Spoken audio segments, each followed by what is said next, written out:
This podcast is the property of the Half-Blood Princesses. I'm Demi. I'm Jess. The story will begin in a flourish.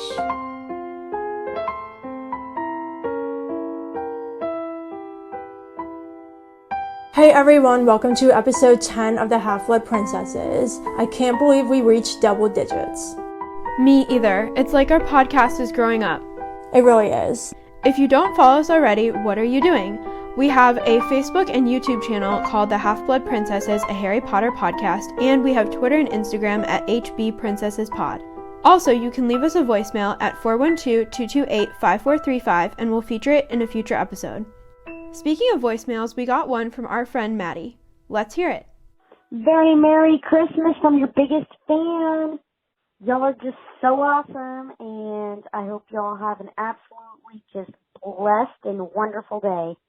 And hope you don't drink too much butterbeer. Love you guys. Thank you so much, Maddie, for that kind message. We are so grateful for you and all the support you showed us in 2020, and we are so excited for you to hear all of our new episodes coming this year.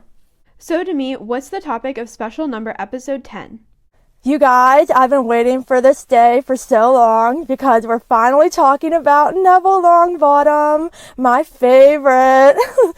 And we have a very, very special guest with us, Tiffany from Swish and Flick. Hello. It's super nice to be here. Thank you for inviting me. We're so excited to have you. Thanks. So like they said, I am on Swish and Flick podcast, and I am the Gryffindor host. And if you go by Ilvermorny in any kind of capacity, I'm also a horned serpent, which I guess kind of makes sense because horned serpents are supposed to be of the mind. And my second house is Ravenclaw, although a lot of people tell me it should be Slytherin.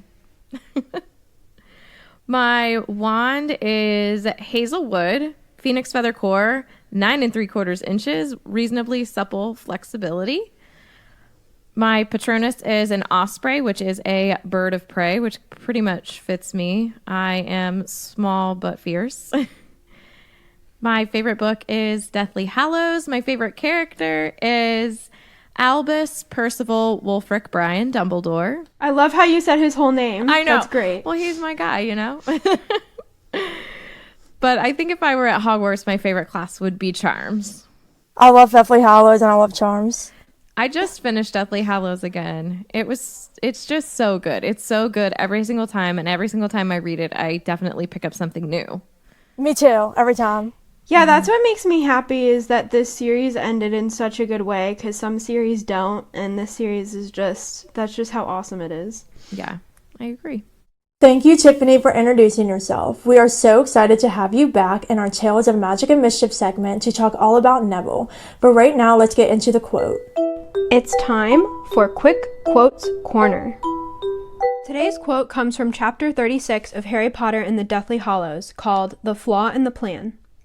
In one swift, fluid motion, Neville broke free of the body-bind curse upon him. The flaming hat fell off him, and he drew from its depths something silver, with a glittering rubied handle. The slash of the silver blade could not be heard over the roar of the oncoming crowd, or the sounds of the clashing giants, or of the stampeding centaurs. And yet, it seemed to draw every eye. With a single stroke, Neville sliced off the great snake's head, which spun high into the air, gleaming in the light flooding from the entrance hall. And Voldemort's mouth was open in a scream of fury that nobody could hear. And the snake's body thudded to the ground at his feet. So this moment when Neville kills Nagini, the last Horcrux, is hands down his bravest and most heroic moment. Throughout the series, Neville grows into a strong leader and true Gryffindor. It's interesting to imagine how Neville could have been the chosen one if Voldemort would have marked him as his equal instead of Harry. In his own way, Neville still played an important role in defeating Voldemort, and with the prophecy in mind, killing Nagini has been part of Neville's destiny all along. It's interesting how Harry's life could have been Neville's, and their lives are still intertwined now because they both defeat Voldemort. Also, they both are brave and loyal people, and they are leaders among their peers. I love how you said that they're both leaders, because at the beginning of the series, Harry comes into the whole magical world knowing nothing, and Neville doesn't have the best magical abilities at the beginning. So in a way, they're both kind of not the best students at the start. They're not as strong, and they're not seen as the leaders at the beginning that they become at the end. So it's interesting how both of them being intertwined with this prophecy and seeing how they both become true Gryffindors and true leaders. You're right, Demi, and also think about how they both used the sword of Gryffindor. Yes, I love that, because as Dumbledore said, only a true Gryffindor could have pulled that out of the hat. Polly's off chilling with Neville. I hope she didn't try to eat Trevor this time. Oh, look, she's back. Hey, it's Polly, our owl. She's flying in with the fun facts. Let's get into all of these awesome Neville fun facts. So Neville was born on July 30th, 1980. He is an only child and the son of Frank and Alice Longbottom, two outstanding aurors who were tortured with the Cruciatus curse by Bellatrix Lestrange. They were institutionalized at St. Mungo's Hospital for Magical Maladies and Injuries when Neville was an infant, and it is for this reason why he was brought up by his grandmother, Augusta. Neville's grandmother and the rest of his elderly extended family believed that he was a squib because he didn't show any magical abilities until he was 8 years old. Neville is a Gryffindor and in Harry's year at Hogwarts. He initially uses his dad's wand, but after it breaks in the Battle of the Department of Mysteries, he gets his own wand, which was made by Ollivander. This wand is cherry wood with a unicorn hair core.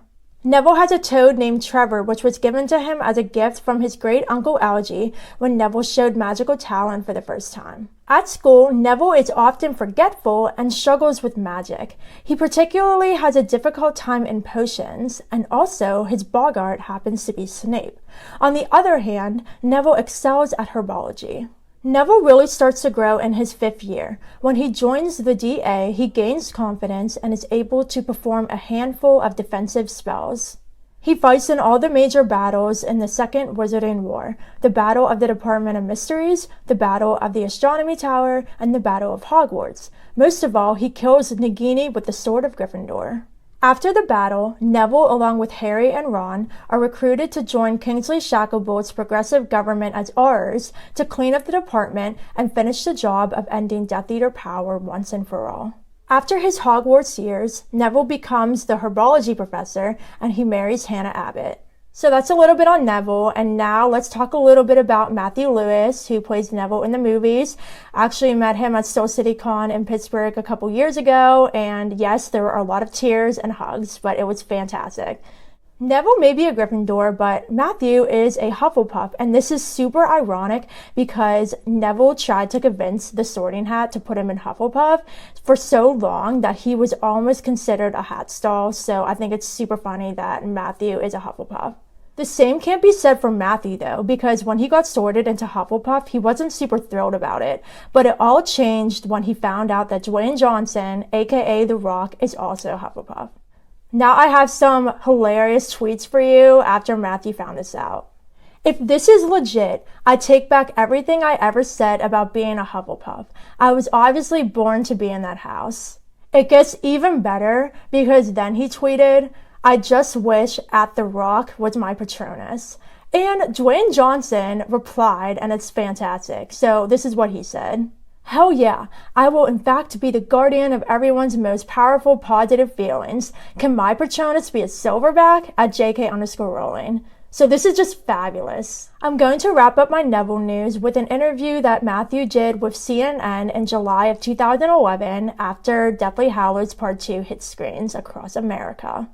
In the first question of the interview, Matthew was asked about what lessons he learned from portraying Neville's journey of personal growth in the movies. Oh wow, the great thing about Neville, what message he conveys that J.K. Rowling wrote for him, was that you can have any kind of disadvantage at the start of your life and it doesn't define you. You can still go on to be whoever you want to be. As long as you have friends around you and you have a belief in doing the right thing, you can go on to be a hero.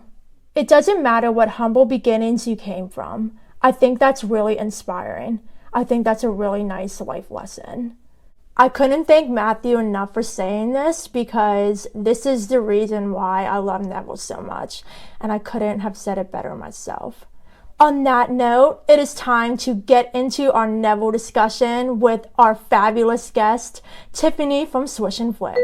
Now, it's time to dive into the book topic of the week for Tales of Magic and Mischief. The time has come. It's Neville discussion time. So we're going to start off with Sorcerer's Stone. And the first time we see Neville in the book is at platform 9 3/4. And of course, he lost Trevor the Toad. And Harry passes him when he's trying to find his seat on the train and says, "Gran, I lost my toad again." So obviously, at the beginning of the book, this is something that is repeated because on the Hogwarts Express, he loses his toad again, and Hermione is being nice and helping him look for it.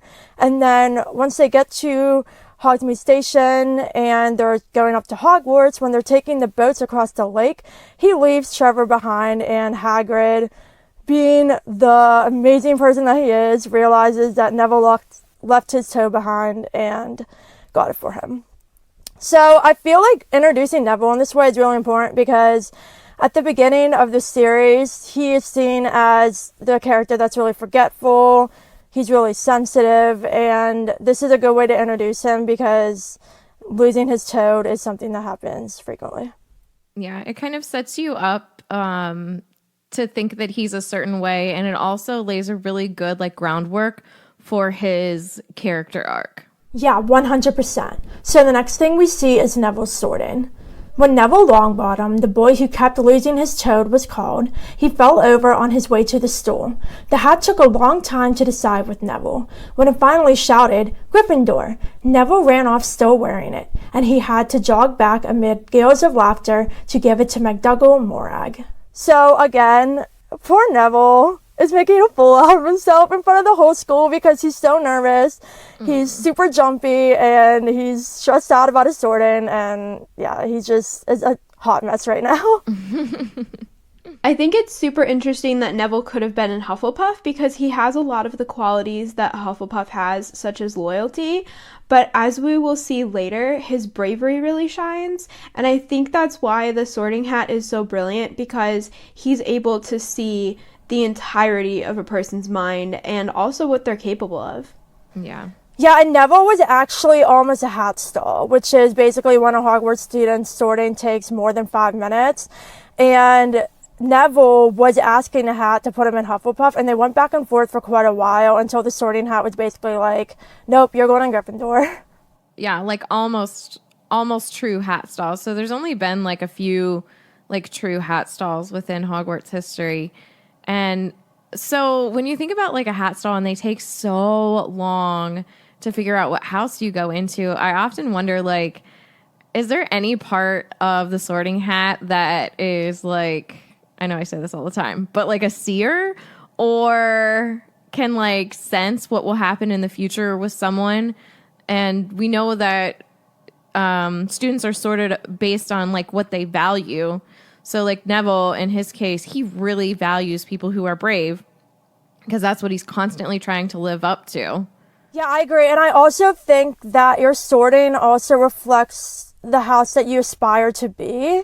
So Neville is clearly a loyal person. He could clearly go in Hufflepuff, but because bravery is a quality that is within him that needs built, that's why he's in Gryffindor, because that will help him achieve it. That's a good point. So when the feast starts, all the first years are kind of talking about their families, whether they're pureblood, half-blood, muggle-born. And Ron asks Neville about his family, and this is what Neville says. "Well, my gran brought me up, and she's a witch, but the family thought I was all muggle for ages. My great-uncle Algie kept trying to catch me off my guard and force some magic out of me. He pushed me off the end of Blackpool Pier once. I nearly drowned, but nothing happened until I was 8. Great-uncle Algie came round for dinner, and he was hanging me out of an upstairs window by the ankles when my great-auntie Enid offered him a meringue, and he accidentally let go. But I bounced all the way down the garden and into the road." They were all really pleased. Gran was crying. She was so happy. And you should have seen their faces when I got in here. They thought I might not be magic enough to come, you see. Great Uncle Algy was so pleased he bought me my toad. So I feel like this shows so much about his family and why he's a little bit more nervous, I think, than the other first years, because he had this pressure on him to be magical, because his parents were great wizards, great aurors, and because he didn't show magic till a very late age, they doubted his magical abilities. And also, I'm not too happy about his great Uncle Algy here, because if Neville wouldn't have been magical, dropping him out of an upstairs window by accident or not, Neville would have been badly hurt and he could have even died. So I just, I can't with how he's treated, even by his family. Yeah, some things that wizards and witches do are quite questionable. And I think, like, reading this as a kid, I was like, oh my gosh, that's hilarious. And then, like, rereading it as adult, I'm like, dude, that's not funny at all. No. There are other ways I'm sure he could have found out whether or not Neville had any kind of magical ability. So Neville's first year at Hogwarts does not start well, because he has a potions lesson with Snape. All the first years are put into pairs to make a simple potion to cure boils, and Neville is paired up with Seamus. And Neville makes a mistake and ends up melting Seamus's cauldron into a twisted blob, and all the potion starts to go everywhere, and Neville gets it all over him. He has boils on his arms and legs, and Snape, instead of, acknowledging the fact that, okay, he's new, he might make mistakes, what he says is, "Idiot boy," which is just terrible. And then Neville starts to get more boils on his face and on his nose, and Seamus takes him up to the hospital wing. So this is the moment that really starts the whole fear with Snape. It starts the way that Snape treats him, and we definitely see this throughout the whole series. Yeah, absolutely. I often wonder too, like, because the prophecy could have obviously been Neville or Harry, and when Snape relayed the prophecy to Voldemort, do you think that maybe Snape was like thinking it was Lily and James and kind of led Voldemort in that direction, not on purpose? I think so, in a way, because of his connection with Lily. And this is also really interesting because I feel like because of the way that Snape treats Neville, it's a kind of reflection of, well, Voldemort could have killed Frank and Alice instead, and if he would have went for Frank and Alice and tried to kill Neville, then nothing would have happened to Lily. So it could have kind of been like I don't like Neville because he wasn't the one that almost got killed, and Voldemort didn't go for his parents, he went for Lily. Yeah. Like, isn't that that's bananas. Yeah, it is. I never thought of that before. In a way, maybe it's good that he, like, I'm not saying it was good that Voldemort killed Harry's parents, but I'm saying maybe in a way it was a better option to take Harry because Harry's a little bit more powerful than Neville is, and we don't know if Neville would have been able to take on Voldemort at the end. But then again, that's like up to conjecture. Like, would he have been able to if he had been chosen? Yeah, and then you have to think about the choices that Alice would have made that night as well. And Harry even thinks that. He said, would Neville's mother have stood in between and died to protect her son? And he said, I think Harry thought, like, surely she would have. So, I mean, there's a lot of different moving pieces to that, but it's a very interesting thought to think. Yeah, definitely. It's super, super interesting. I never really thought of that before. So my mind's already blown and we're like only on the first book. So Neville's start to Hogwarts doesn't get any better because then later on he has a flying lesson. And that morning is when the whole Draco bullying starts because he comes over and takes Neville's Marimbrall. And then, luckily, McGonagall comes over and makes him give it back to Neville. But then at the flying lesson, poor Neville has never been on a broom. And he gets all jumpy and anxious. And he kicks off the ground really hard before Madame Hooch blows a whistle. and loses control of the broom, and he falls and breaks his wrist. And when he gets taken away to the hospital wing, Draco thinks it's funny to kind of make fun of him along with the other Slytherins. He takes Neville's Remembrall and thinks he's going to leave it up in a tree for him to get. But obviously, we know Harry saved the day here and goes after Draco on the broom and catches the Remembrall and makes it onto the Gryffindor Quidditch team. But I just think this is just a terrible start to his week, because first he has to deal with Snape, and then a couple days later he has to deal with Draco. And these are like the two characters who you would not want to be targeted by out of everybody. Mm-hmm. Yeah, because it's like, okay, Snape is the next Death Eater, Malfoy's dad is a Death Eater. It's like you don't want to get on the side of anody who's close to the Death Eaters. And they're just not nice people at all. No, they're terrible. That's why they're called Death Eaters. True. It's interesting that Draco is mean to Neville, even though, like Draco, Neville is a pureblood. Yeah, because he, even though it goes beyond blood status for him, it's more like your standing in the wizarding world and what you believe in. Just like with the Weasleys being, like, what do they call them? Blood traders, because they don't mind muggles. Yeah, exactly. So the next time we see Neville is poor Neville gets dragged into the whole midnight duel mess because he forgot the password and he's sleeping outside the Fat Lady's portrait to get into Gryffindor Tower. And when Harry, Ron, and Hermione come out, Neville's like, don't leave me, so he tags along. Obviously, this whole thing was a setup. Filch goes after them because he was tipped off, and they end up in the Unforbidden Corridor with Fluffy. So obviously, they all freak, and Neville is described as looking like he'll never speak again, which, agree. And so this is the first of many instances where Neville kind of finds himself in a situation by accident and doesn't really want to be stuck in that situation. I do like how he's always like with the trio in some kind of way. That way, like leading up to 7, like it's completely natural for Harry to ask for him to kill Nagini. Yeah, and what's interesting too is that Neville starts off as a follower, and then he also becomes more of a leader towards the end.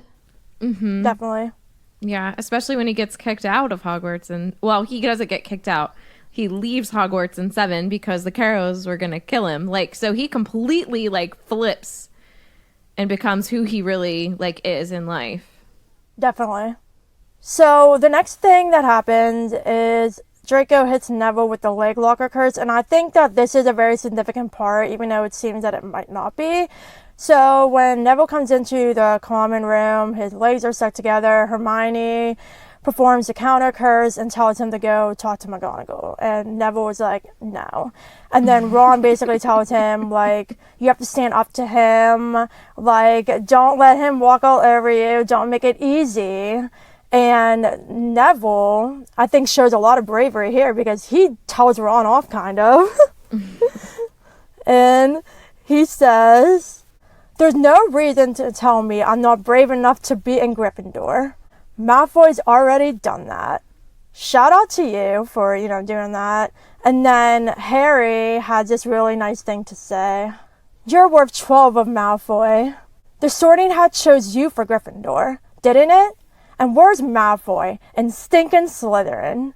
And then he gives him one of his chocolate frogs, and Neville, knowing that Harry likes to collect the cards, thanks him and gives him the card that was in the chocolate frog. So I love this whole thing because Harry is showing kindness to Neville. Neville is starting to get a little bit of bravery in a way, like telling Ron this.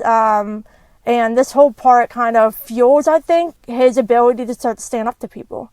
Mm-hmm. Definitely.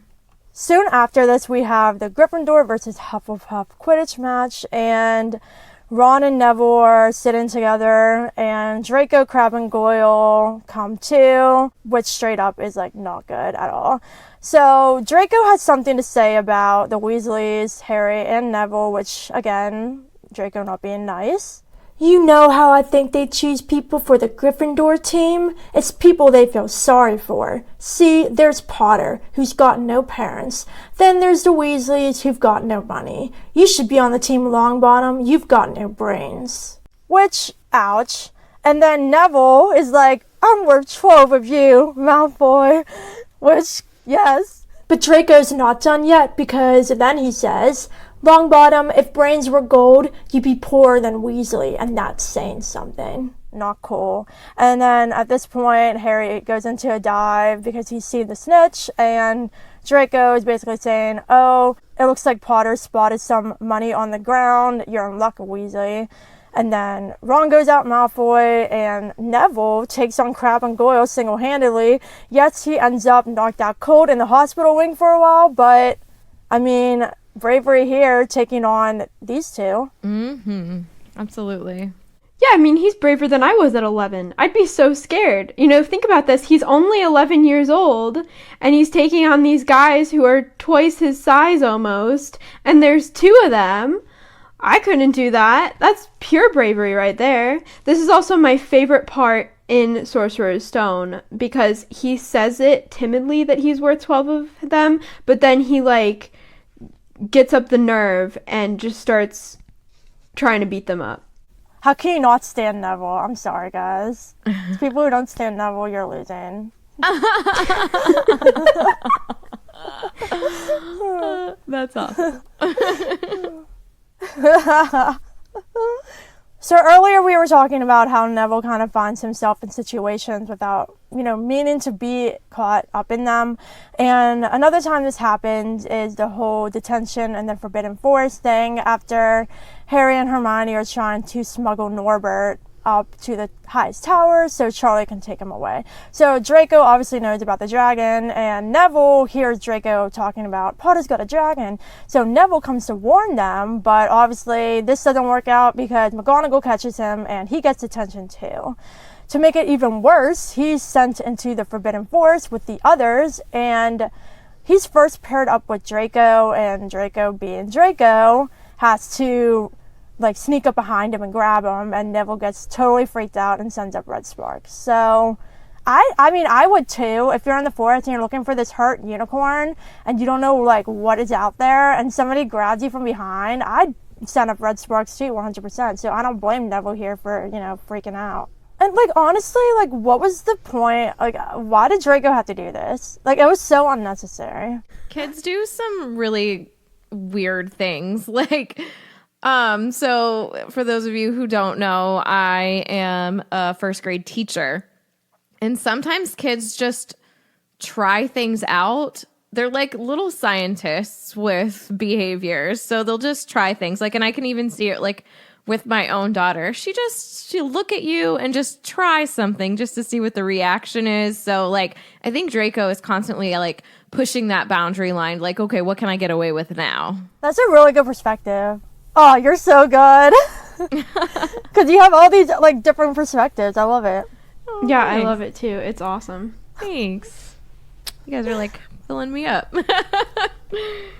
So the last part in Sorcerer's Stone is hands down one of my favorite things that happens to Neville in the whole series at the very end. So before his big shining moment, he's in the common room, and this is when Harry, Hermione, and Ron are going to sneak out to go after what they think is Snape to get to the Sorcerer's Stone. And Neville, is not letting them go. He's like, I'm not going to let you go. Fight me. You're going to get Gryffindor in trouble again. You can't go out. And they're basically seriously, Neville, just move. And Ron calls him an idiot. He's like, don't be an idiot, Neville. And Neville's like, I'm not an idiot. And then he basically tells Ron that, he's the one who told him to stand up for people. And Ron's like, yeah, well, not to us, which, come on, Ron. You deserve it if you're calling him an idiot. So he had every right to stand up for himself here.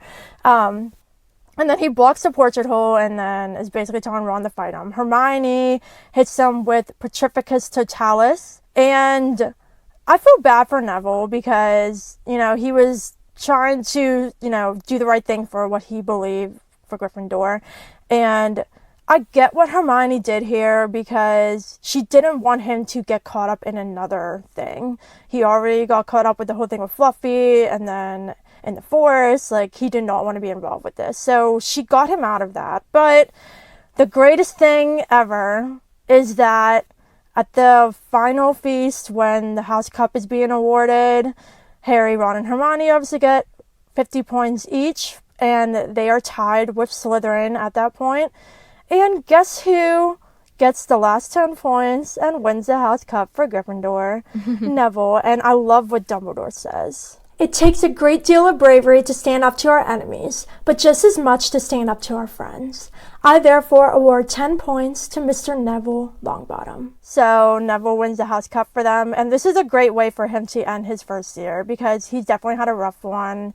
The start to it was terrible. Throughout, he had all these scrambles, and he was victorious at the end. So I love how this book has a great arc for his character. In this book, he obviously has enemies like Draco and Snape, but now he also has a support system because from then on, he's good friends with the trio, and he also now feels like he belongs at Hogwarts because of what Dumbledore said.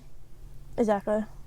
Yeah, absolutely. So in Chamber of Secrets, we start off when Ron receives a howler from Mrs. Weasley for taking Harry in Mr. Weasley's magical flying car to Hogwarts, and then obviously they crash into the Whomping Willow.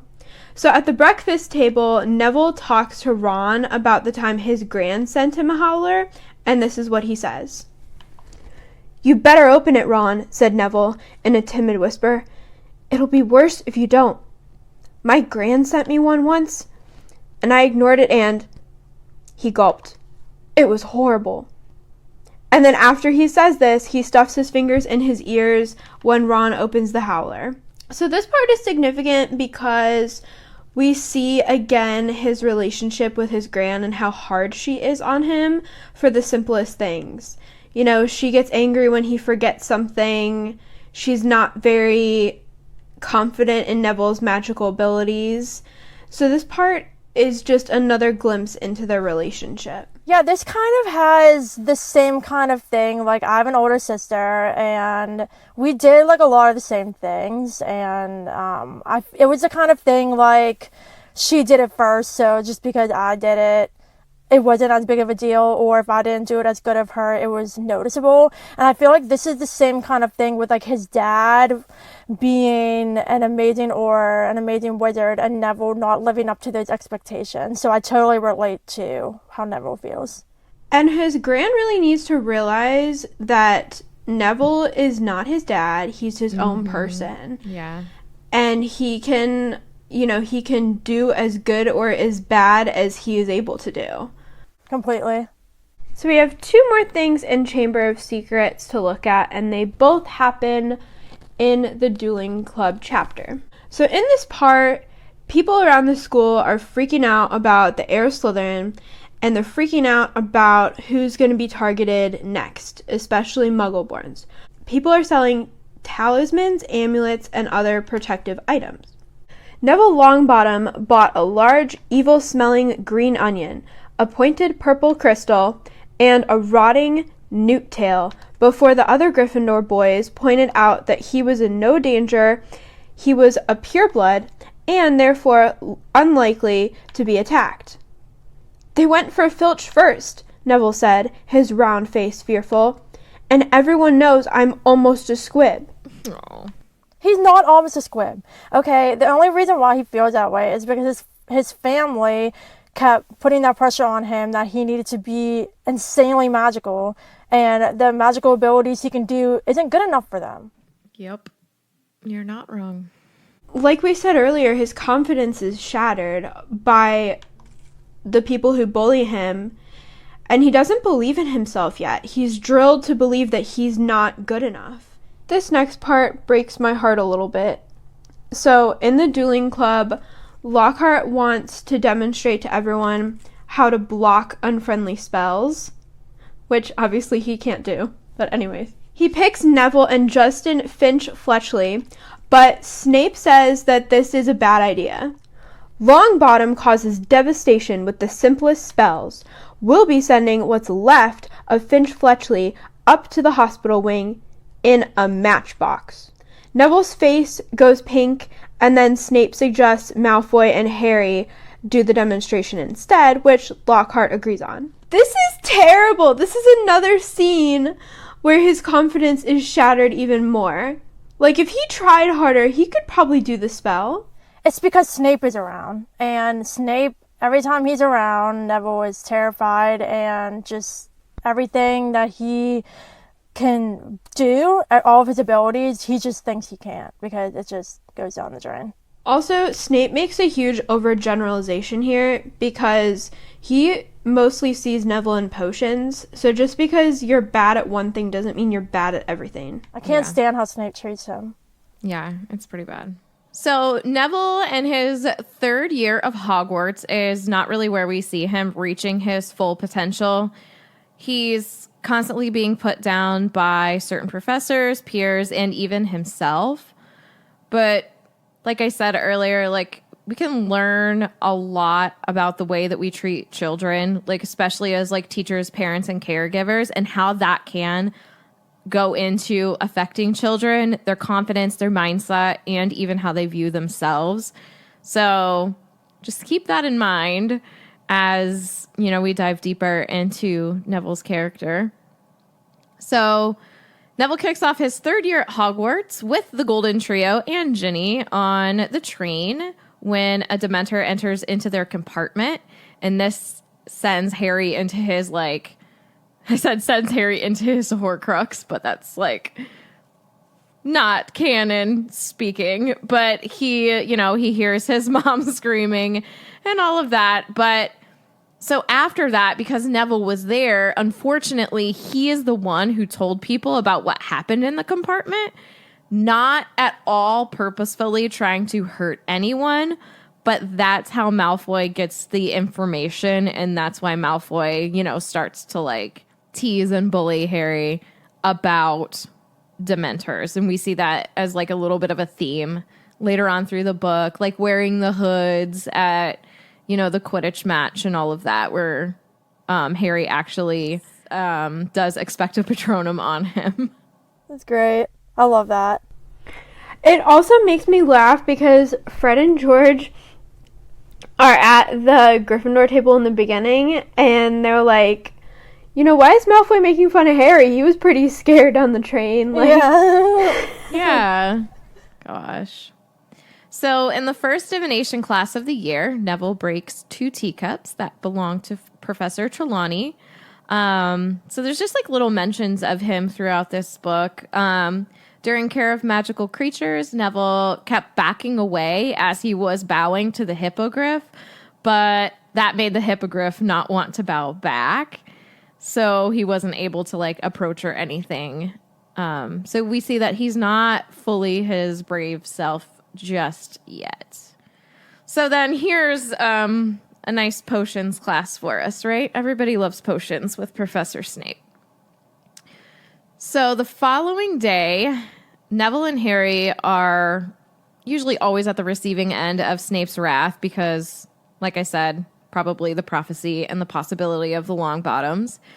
And, oh, I did ask a question right here because, you know, that's what I do. I ask questions as I go.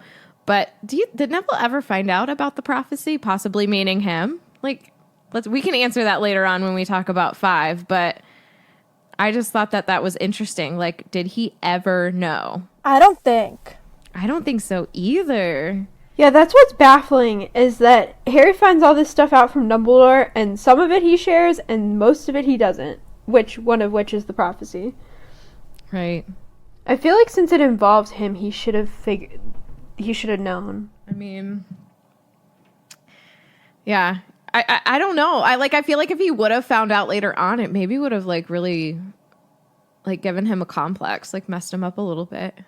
Like knowing that could have been all on him and he could have done more. Because I feel like he's that kind of person like Harry. Like he always feels like he could do more. Even in certain circumstances where like you can't do more. You've done everything you could do. Like, yeah. I don't know. I just feel like he's that type of good guy. Yeah, definitely. I agree. 100%. So during potions class, they were composing a shrinking solution, which was supposed to be orange. Oh, I'm sorry. It was orange, but it was supposed to be green. And Snape wanted to pressure Neville into getting the potion correct. So he told him that he was going to feed some of the potion to his toad Trevor at the end of class. So this obviously freaks him out. So Hermione ends up like whispering to Neville like how to do certain things. And by the end of class, the potion was fine and Trevor was successfully turned back into a tadpole again.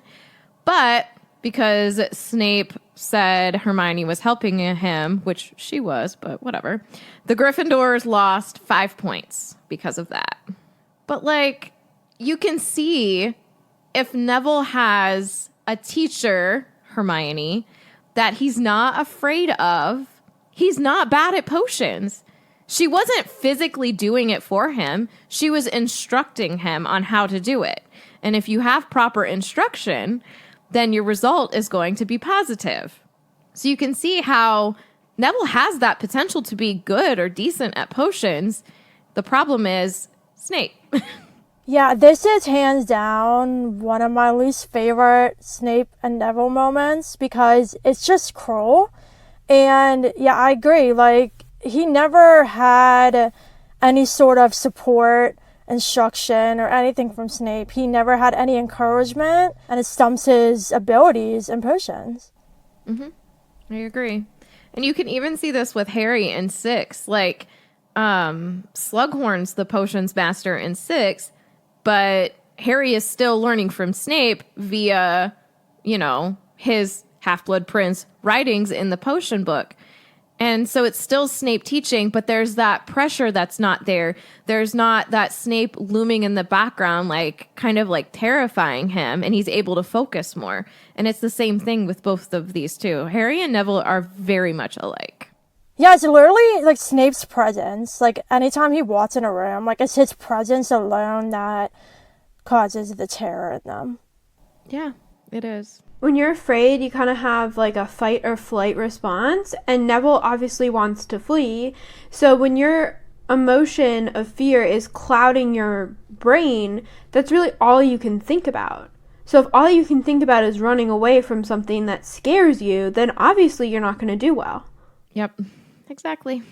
That's why teachers are very important, because there's such an influence on kids. Like, we need quality teachers. So we're going to come across a quality teacher here. So later on in that same day, Neville had his first practical of Defense Against the Dark Arts with Professor Lupin.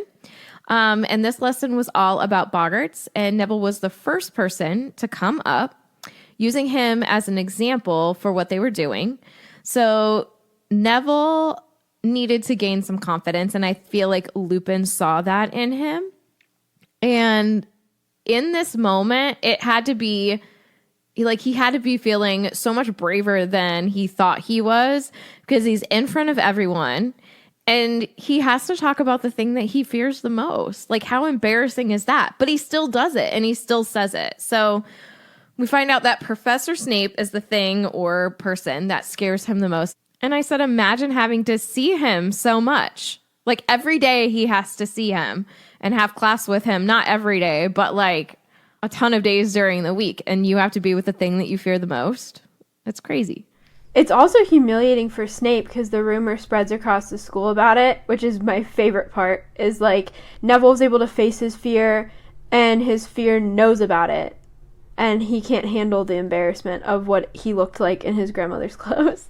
It's priceless. Speaking of grandmother's clothes, there's like that meme that goes around, and it's Snape dressed as Neville's grandma, and it's that what is it, Macklemore song? Like, I wear your grandma's clothes, I look incredible. I love it so much. To get rid of this boggart, Neville pictures Snape wearing his grandmother's clothes to enable him to successfully banish it. It works, and Neville earns the Gryffindors 10 points.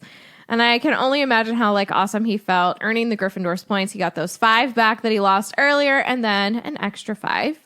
In spring of his 3rd year, Neville had been writing down the passwords for Gryffindor Tower because he couldn't remember them.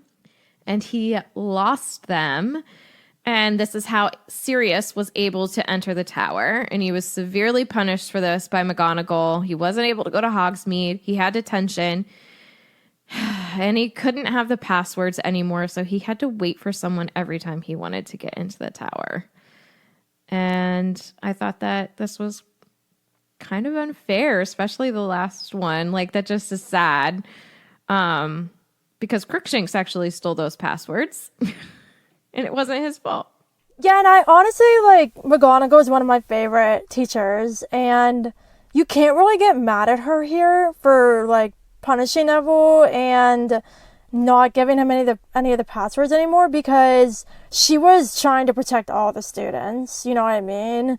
So I get what she did, but I feel like it could have been done a little bit differently as to not completely, like, shut Neville down. I feel like maybe he should have had somebody assigned to him to, like, maybe, like, let him into the tower instead of just making him, like, sit there and wait. Like, why couldn't somebody, like, if he needed them, why couldn't he go, like, say, McGonagall, can you come with me? But, like, also, if you say the password out loud, he's gonna know it. It's just weird. I don't get how it worked. Yeah, and also, like, you know, when you can't remember something, you write it down. So he had a solid plan. His problem was he just lost the parchment because he forgets things. So 2 days after this, his grand sends him a howler to the Great Hall saying that he brought, quote, shame to his family. And I thought that was, sad.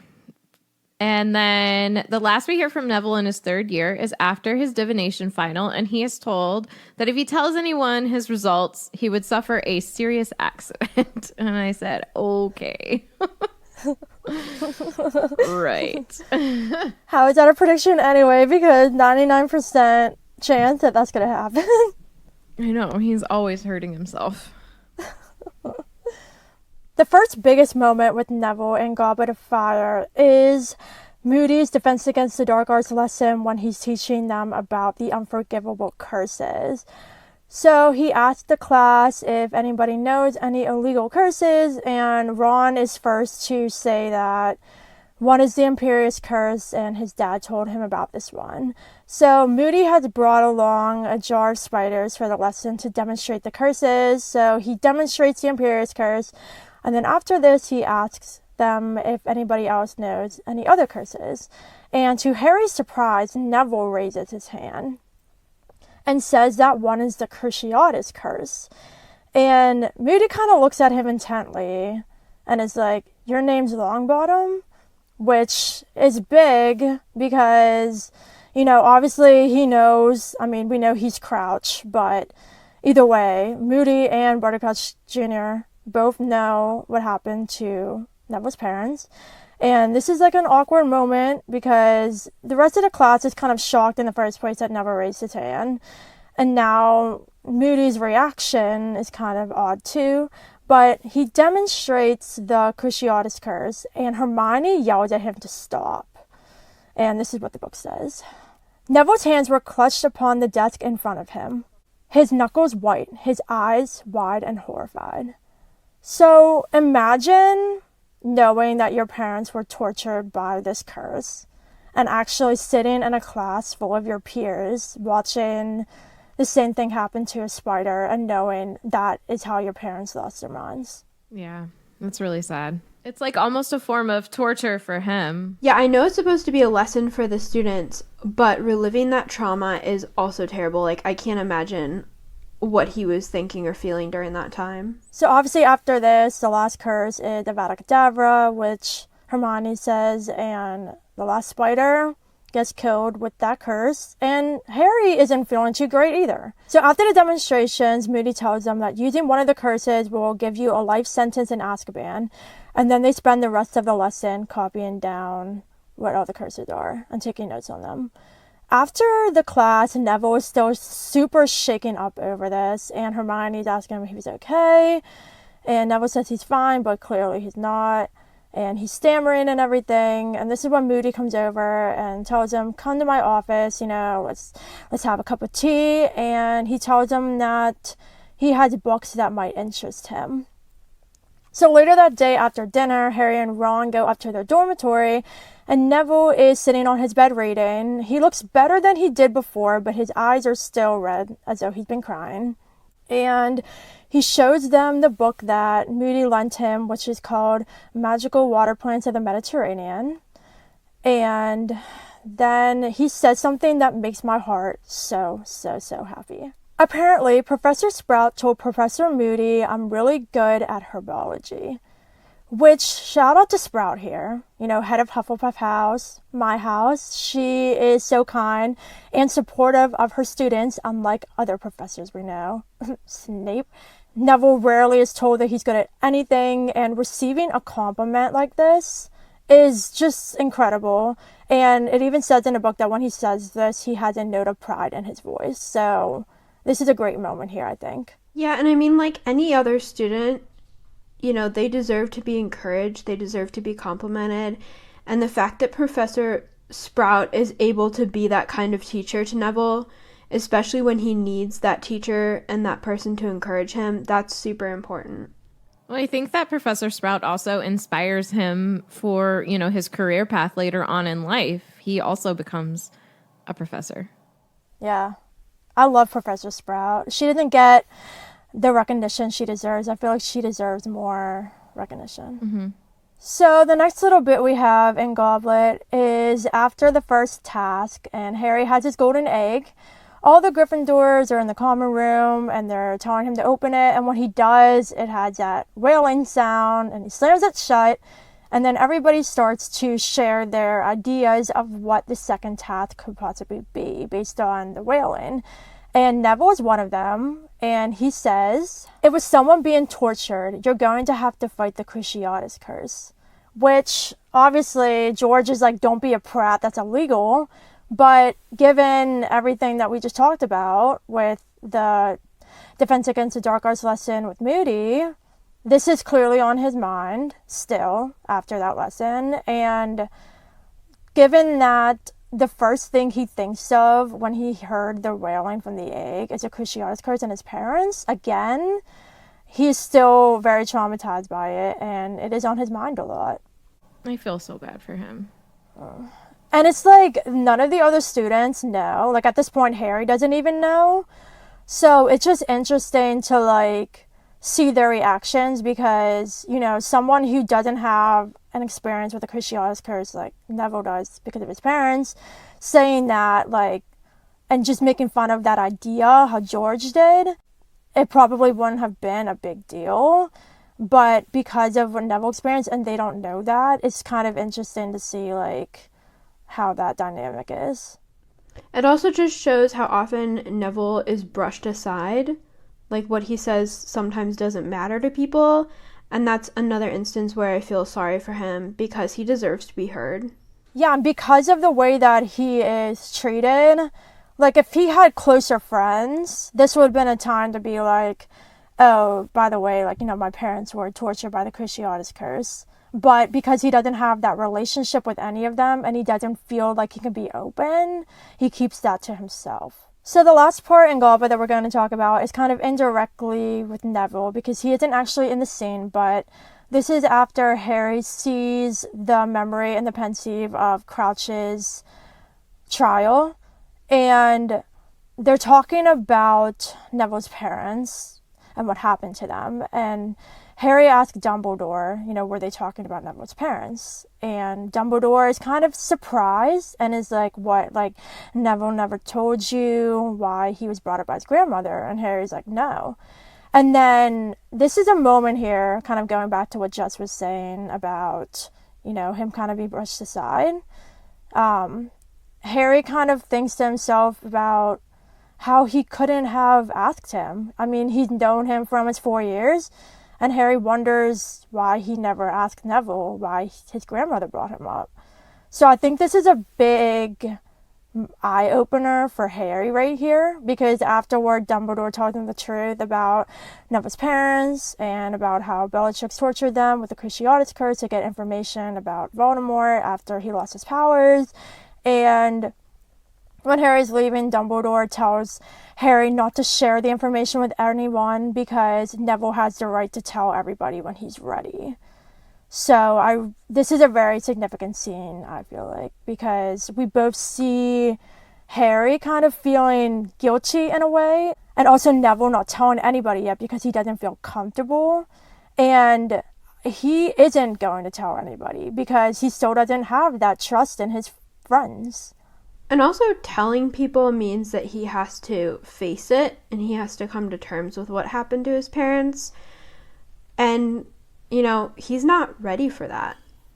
No. He's not ready for that yet, and that's important to note.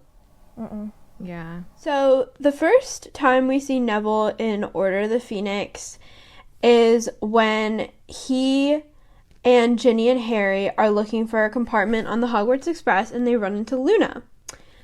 And Luna allows them to sit with them, and Ginny asks Luna about her summer. Luna says that it was enjoyable. Then she sees Harry and says, "You're Harry Potter." Harry says, "I know I am." Neville laughs at this. Luna looks at Neville and says, "And I don't know who you are." "I'm nobody," said Neville hurriedly. "No, you're not," said Ginny sharply. "Neville Longbottom, Luna Lovegood." This is super important because before we were talking about how Neville isn't confident in himself, and this just shows it. He doesn't even think he's worth recognizing. But Ginny is there and she negates Neville's feelings by introducing him, by saying that he is important and he is worthy of recognition. So shout out to Ginny because she's awesome and she's like the queen of sticking up for people. This is one of my favorite Ginny moments also. This part also emphasizes how back in Goblet, Neville and Ginny went to the Yule Ball together. And it's nice to see how Ginny is kind of somebody who is there for Neville and kind of sees him as a significant person and as a friend to stand up for and to support. So I love their little relationship. I do too. I love just the way that Ginny finds her own and starts to stand up for people. Yeah, and their little time on the train continues when Neville shows them his Mimbulus Mimbletonia. He prods it with the tip of his quill and stink sap comes out, spraying everybody. Now this is a little bit embarrassing for Harry because Cho Chang comes in. She goes, "Hi, Harry," and she notices what's going on and goes, "Okay, I'm gonna leave now." So she leaves. Harry's embarrassed. Neville's apologizing, poor kid, because he didn't really know that all of this sap was going to come out. I mean, maybe a stream would, but not all this much. But Ginny is not for that. She's not for him apologizing. Messes happen, things happen. "Never mind," said Ginny brazenly. "Look, we can get rid of all this easily." And then she does the Scourgify spell. I love Ginny so much. And she's constantly trying to make Neville feel better and not as small, and I love it. Yes. Here's another awesome McGonagall moment. So at the beginning of the semester, she's talking to her Transfiguration class about OWLs. "I see no reason why everybody in this class should not achieve an OWL in Transfiguration, as long as they put in the work." Neville made a sad little disbelieving noise. "Yes, you too, Longbottom," said Professor McGonagall. "There's nothing wrong with your work, except lack of confidence." This is important because now another teacher is encouraging Neville. I also think it's really significant that it's McGonagall because she is stern, but she cares very deeply for her students. And she's also his head of house. So that's probably very, very important for Neville to be encouraged by her specifically. So the trio run into Draco Malfoy outside of Potions, and he's bragging about how Umbridge gave the Slytherin team permission to play Quidditch. He said it's all because Umbridge knows his father, as he's always at the Ministry. He also says that it'll be interesting to see if Gryffindor will be allowed to keep playing. If it's a question of influence with the Ministry, I don't think they've got much chance. From what my father says, They've been looking for an excuse to sack Arthur Weasley for years. And as for Potter, my father says it's a matter of time before the ministry has him carted off to St. Mungo's. Apparently, they've got a special ward for people whose brains have been addled by magic. He also has to top it off with a face because he's extra. Right. Malfoy made a grotesque face, his mouth sagging open and his eyes rolling. So, after that, something collided with Harry's shoulder and he's knocked sideways. Harry realizes that Neville is charging past him toward Malfoy. Harry tells Neville no, and he seizes the back of Neville's robes.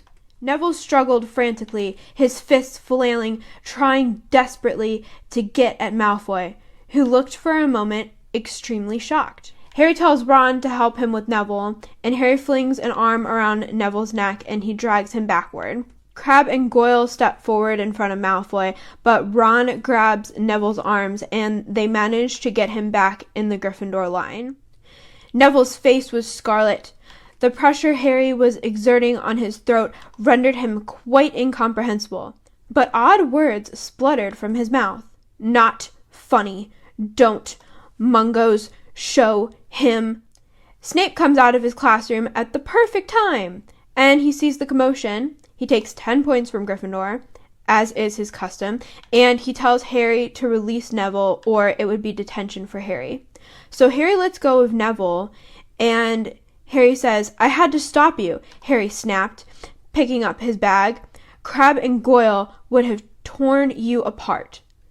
This is when Neville says nothing and grabs his bag. He leaves and goes into the classroom.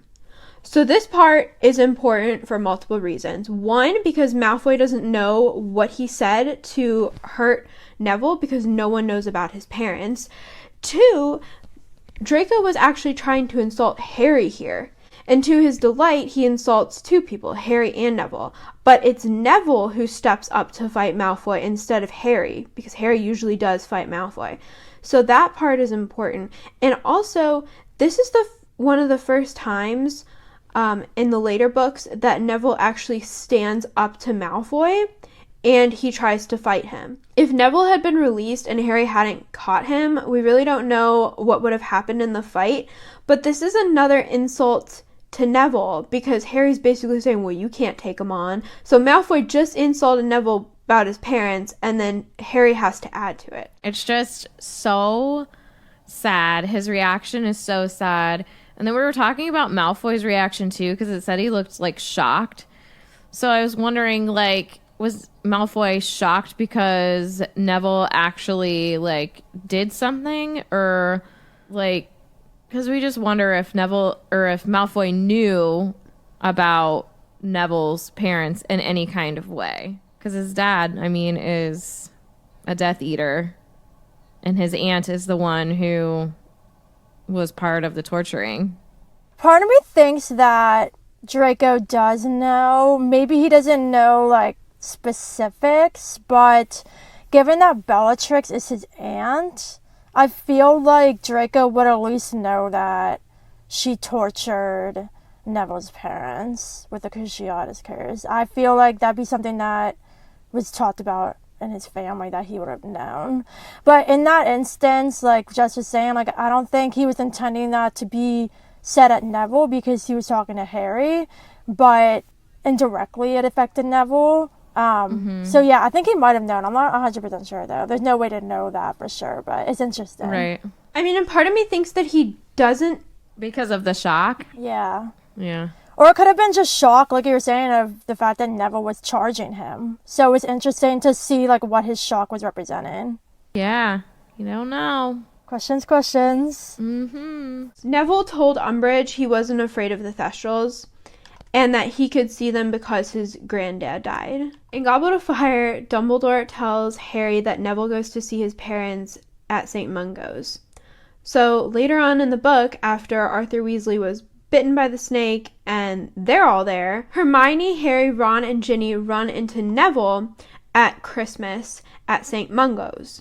This is a really tense and emotional moment for Neville because he basically has to confront the trio and Ginny about his parents.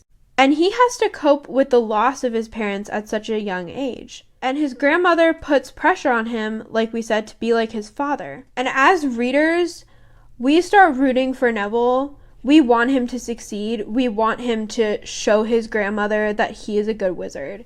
One of my favorite parts of this book is how Neville excels at the DA meetings.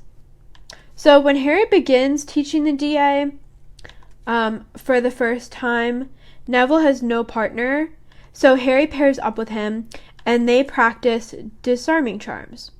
When Harry is looking in another direction, Neville disarms him, and this is a huge victory for Neville because he's not very good at spell work, and the fact that he's successful is just awesome.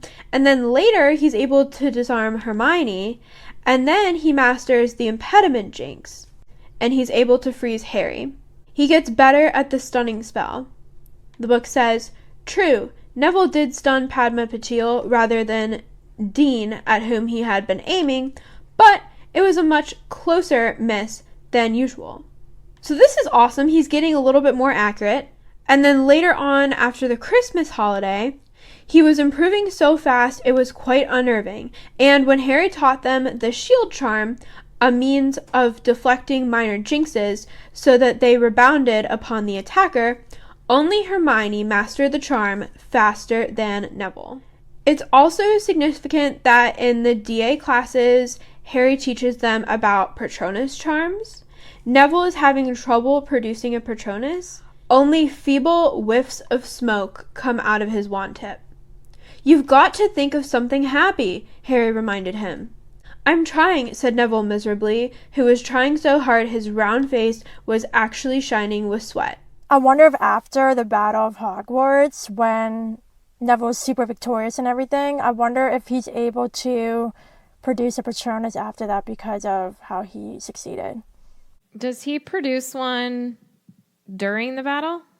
Some of the DA members use their Patronuses to help the trio get through the Whomping Willow to find Voldemort in the Shrieking Shack.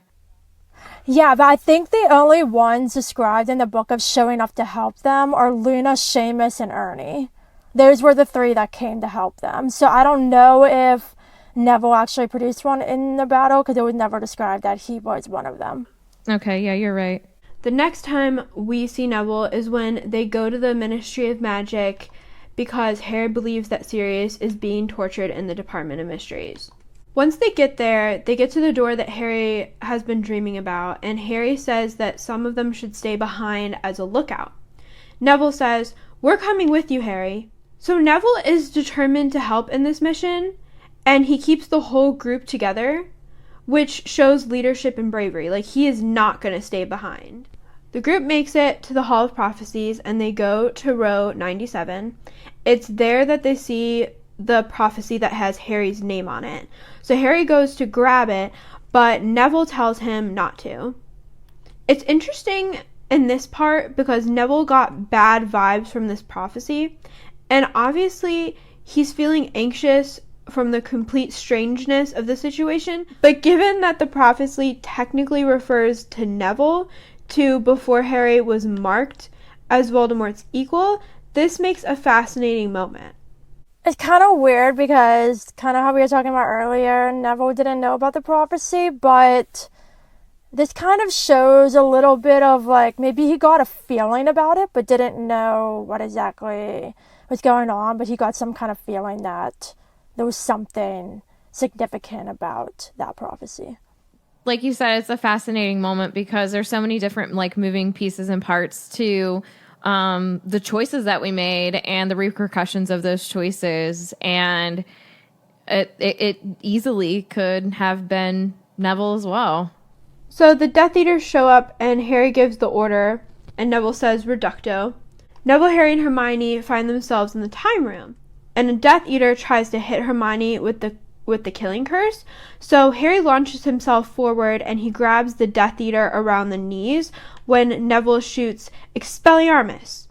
Unfortunately, Harry gets disarmed too, but Neville was able to perform the spell and he prevented him from possibly trying to use the killing curse again. After that, Neville, Harry, and Hermione get hit with impedimenta, and Hermione gets hit with the purple flashes that shoot from Dullhoff's wand, which makes her collapse.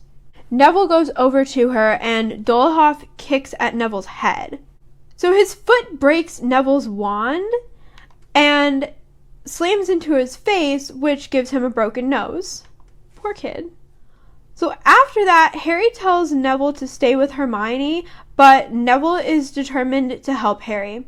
So he says they'll take Hermione with them. Then when Harry gives Neville Hermione's wand to use, Neville tells him that his gran is gonna kill him because his wand that broke was his dad's old wand. So we all know from book 1 that the wand chooses a wizard.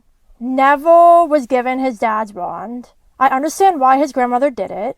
It was a nice thing to do, and it was a good way to kind of let his dad's legacy live on. But at the same time, that wand did not choose him. So this just makes me really wonder if Neville had been chosen by his own wand before starting at Hogwarts, if he would have been better at magic. Absolutely. Absolutely. There's no doubt in my mind, especially the way that we find out how wands work in 7 and the importance of somebody being the true master of a wand. There's no doubt in my mind. And if you have to think about the magic that Neville is doing with his father's wand and imagine what his magic could be had he had a wand choose him before all of this, he wouldn't have had such a hard time getting started at Hogwarts.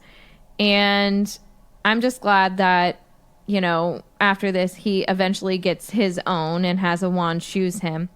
And that also brings me back to the question about the Patronus. It's like, I wonder if once he got his new wand and practiced, if later on in life if he was able to produce one. Eventually, Harry and Neville are the only two left who are able to fight. Neville tries to use the stunning spell, but since his nose is broken, it doesn't work. Eventually, Bellatrix comes over.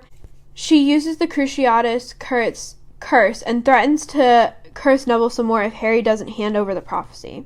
Harry doesn't hesitate to do this, but when he's about to hand it over, that's when the Order of the Phoenix shows up. When McNair has a hold on Harry and he's trying to get the prophecy, Neville pulls a fantastic move by jabbing Hermione's wand in the eye hole of McNair's mask. Then Dolohov hits Neville with the Tarantallegra curse, which makes Neville's legs go into a kind of frenzied dance. Harry's trying to help Neville up the steps, but then Lucius shows up and tries to go after Harry for the prophecy. He throws the prophecy to Neville and tells Neville to catch it. Then Harry and Neville are climbing the steps again, and Neville puts it in his pocket. But as they're struggling to climb higher, Neville's robes rip and the prophecy falls, and one of Neville's thrashing feet kicks it. So the prophecy smashes.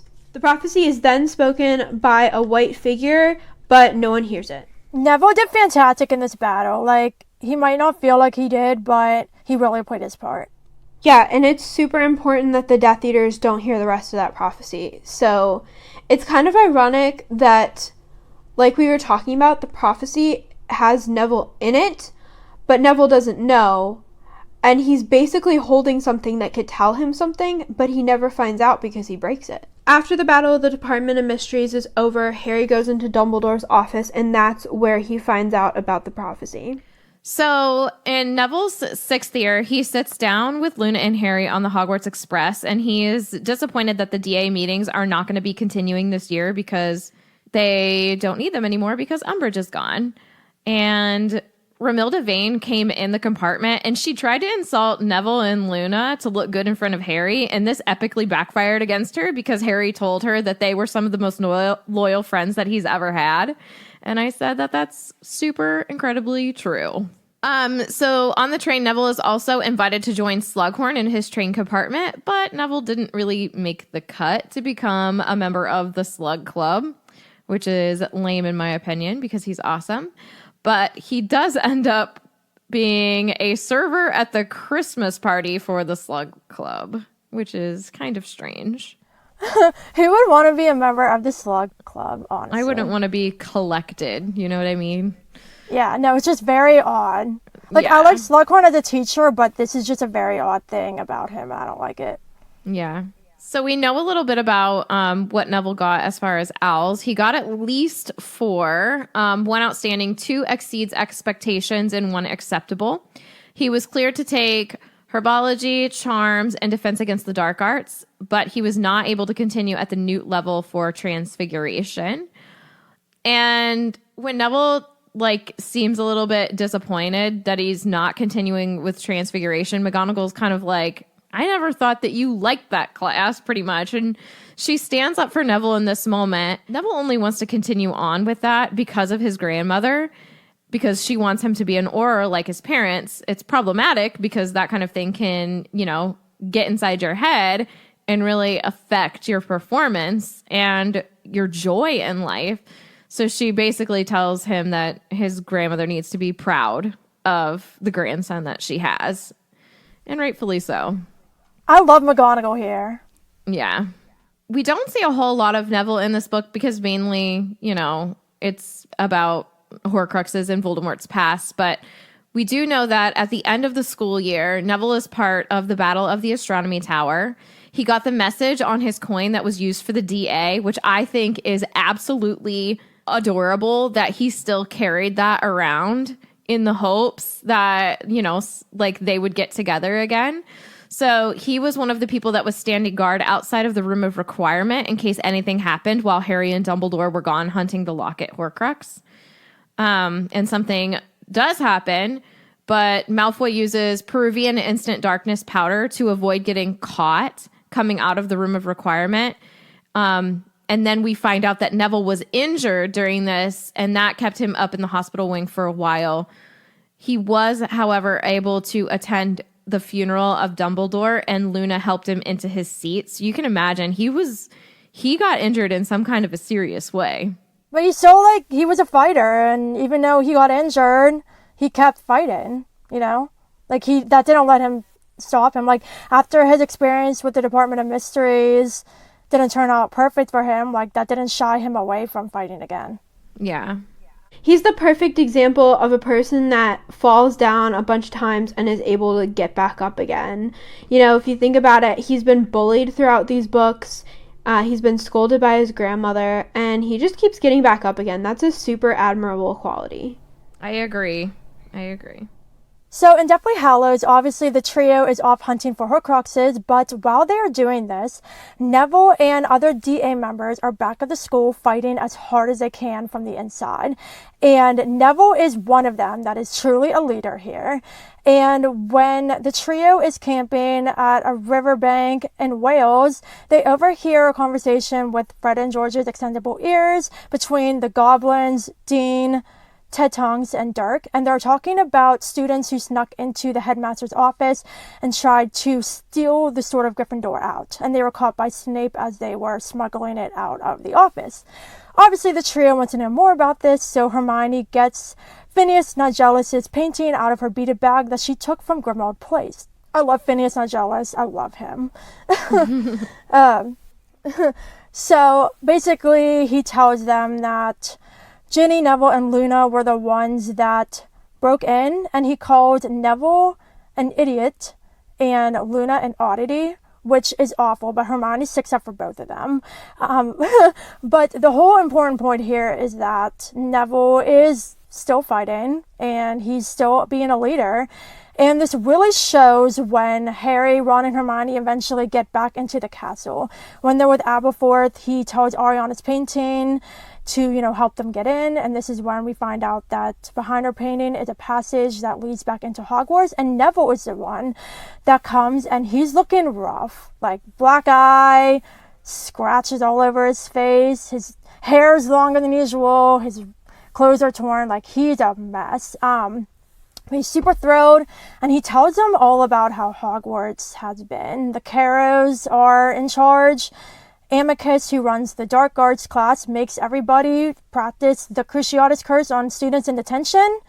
And Neville refused to do this, so he got a gash on his face. And then in Muggle studies, when Alecto's teaching them all about how they should hate Muggles, he stands up to her and basically asks her how much Muggle blood her and her brother got. So Neville definitely got a smart mouth on him now. He's standing up for himself. He's standing up for everybody else. He's being brave here. And Neville is the one that, once they get back into the room of requirement and Harry, Ron, and Hermione are saying they have something they have to do, but they can't tell them, Neville's the one that is like, you know, we're part of Dumbledore's army. We've shown that we're loyal to you and Dumbledore. Let us help. Let us help.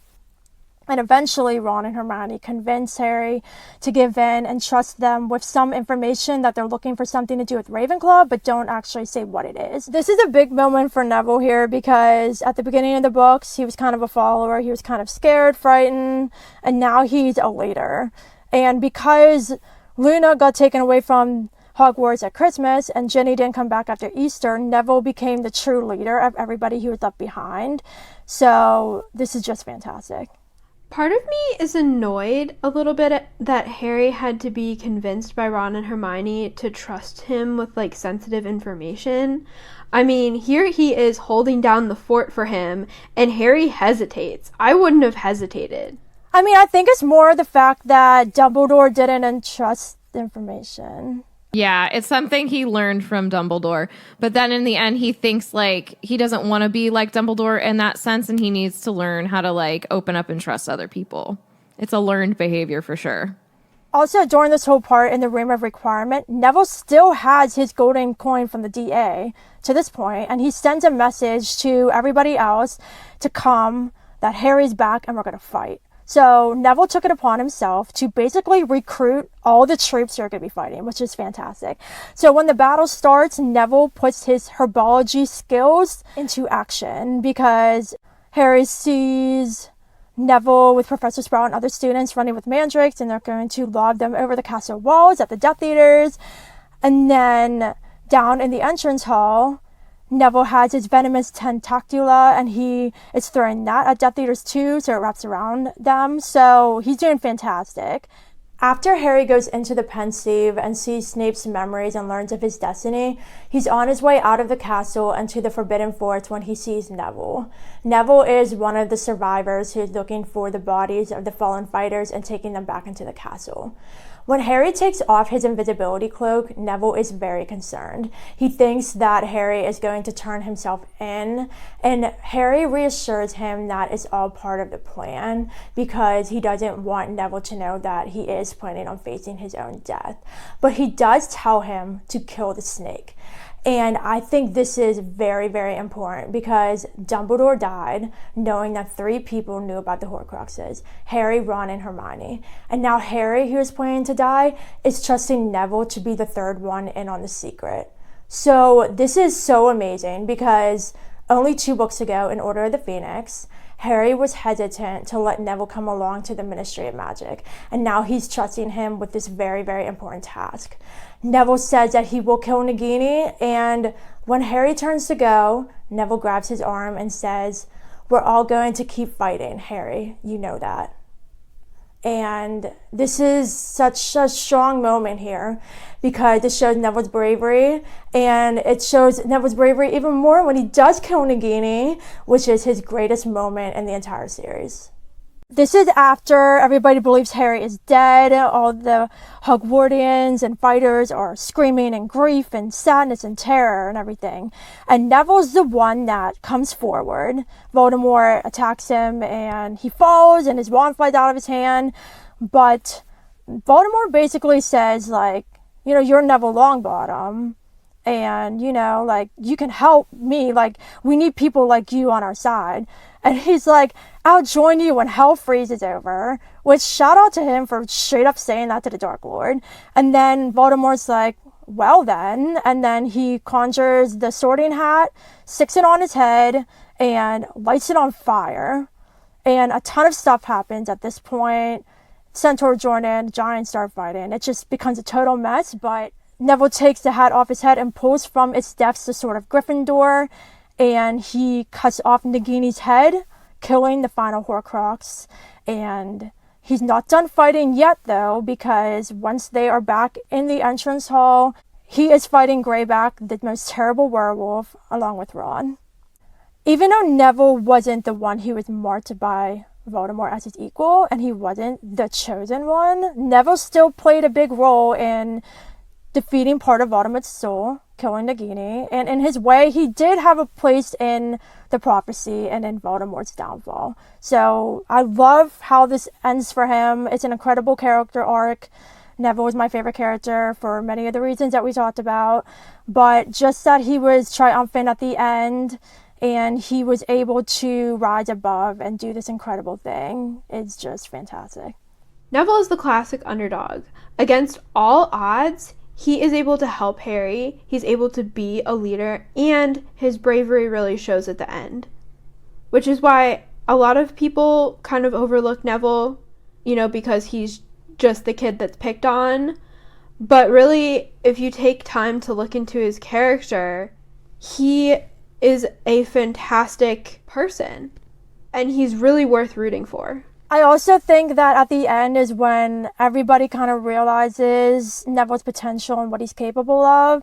And honestly, we all know JK's characters are so complex and they have character arcs. And from the very beginning of the series, not many people like Neville as readers. And he was always one of my favorite characters because in my head, when I started reading it the first time, I was like, no way is Neville going to be a significant character the whole time. He's going to change. He's going to do an amazing thing. And that's what happens. And I love how, out of all the characters, I feel like Neville has one of the biggest character arcs. And we see his challenges. We see how complex and deep of a character he is. We see his flaws and we also see his strengths. So he's a very round character and I love him so much. And I hope you guys enjoyed our discussion. We are so happy that we could have Tiffany on. So Tiffany, how did you like being our guest? I loved it, and I really appreciate you, asking me to be on here. It was a lot of fun. So thank you so much for having me. Thank you so much again, Tiffany. We loved having you. Everyone, thank you for listening. Our next episode comes out on January 22nd. So stay tuned for that. Bye. Bye.